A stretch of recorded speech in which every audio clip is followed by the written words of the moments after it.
मग बाबासाहेबांचं नाव आहे जो संविधानाला कारणीभूत आहे त्याला तुम्ही संपवायला निघालाय.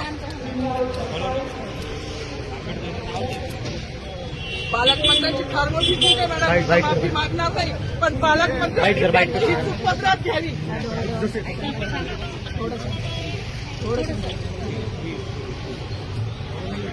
मला मीडियाशी घेणं नाही मॅडम, मला सस्पेंड केलं, मी नारूचे गाड्या उपसी, मी माती काम करीन, पण बाबासाहेबांची ओळख पुसून येणार नाही. मला सस्पेंड करायचं करू शकता मॅडम. बाबासाहेबाला संपवायचं काम करायचं नाही.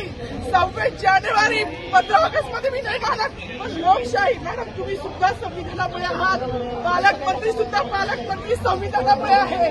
कोणताही जातीभेद नाही, सगळी समानता केली आहे. बाबासाहेबांचं नाव आता तरी भाषणात येईल, मग तरी भाषणात येईल.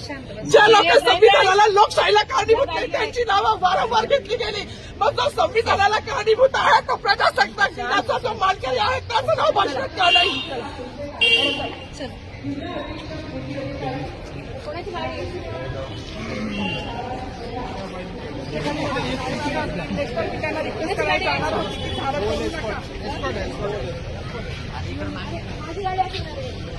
सागर आता थोडी